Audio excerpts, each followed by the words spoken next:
দুজন মিলে রেডি হয়ে বেরিয়ে গেছি পঞ্চমীর রাতে একটু ঘোরাঘুরির জন্য। বেশি দেখতে পারবো না, এক দুটো দেখব।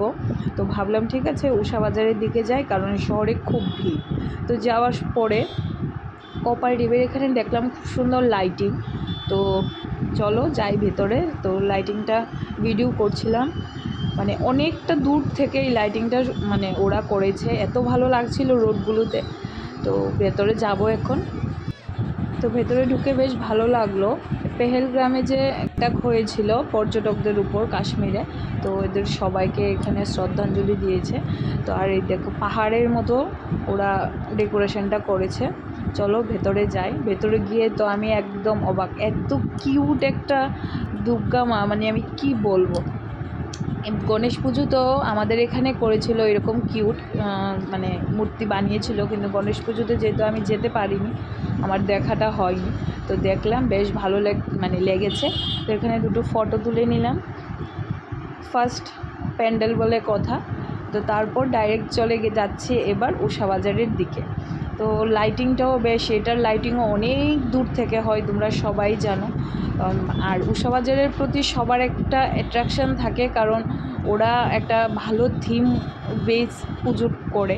গত বছর যেহেতু পুজো ছিল না, এই বছর মানে ওরা বেশ জাঁকজমক করে করেছে। তো সেই জন্য মানে প্রত্যেক দিনে ওইখানটায় ভিড় থাকে মোটামুটি দশমীর পরে পর্যন্ত। তো আজকে পঞ্চমী, দেখি গিয়ে কি অবস্থা, কতটুকু কি দেখতে পারি জানি না। শুনছি যে খুব নাকি ভিড়, তো এখন যাওয়ার পর বুঝতে পারবো। এই হচ্ছে গেট। প্রত্যেকটা প্যান্ডেলে আর এত ভালো ভালো লাইটিং করেছে আমাদের শহর আগরতলাতে, কি বলবো। এই হচ্ছে আমাদের সেকেন্ড প্যান্ডেল উষা বাজারের, খুব সুন্দর করেছে। বাই গিয়ে আমরা ভিআইপি দিয়ে ঢুকে পড়েছি, কারণ প্রচণ্ড ভিড় ছিল।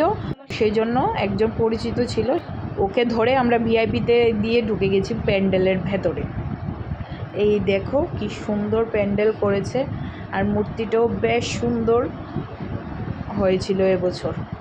প্যান্ডেলটাও খুবই সুন্দর হয়েছে। এই দেখো মার মূর্তি, বেশ সুন্দর লাগছিল। আর বেসিক্যালি এই যে লাইটিংটা, এইটা আমার কাছে খুব ভালো লেগেছে। তো তারপর আমরা চলে এসেছি লিচু বাগানে একটা প্যান্ডেলে। কি ছোট্ট কিউট মা, মানে মাকে বানিয়েছে ছোট্ট মূর্তি, খুব ভালো লাগছিল। তারপর ভেতরে ঢুকে কৃষ্ণের অনেক কিছু ওরা বানিয়েছে, অনেক কিছু এই দিকটাতে দেখতে পাচ্ছ তোমরা। বেশ ভালো লেগেছে থিমটা। কৃষ্ণ ঠাকুরের অনেক রূপ, অনেক কিছু এখানে দিয়েছে। এই হচ্ছে রাধা কৃষ্ণ, খুব সুন্দর। আর এদিক এই হচ্ছে আমাদের মা দুর্গা। ওই যে দেখলে ছোট মূর্তি, আর এখানটা হলো ওদের আসল মূর্তিটা আর কি।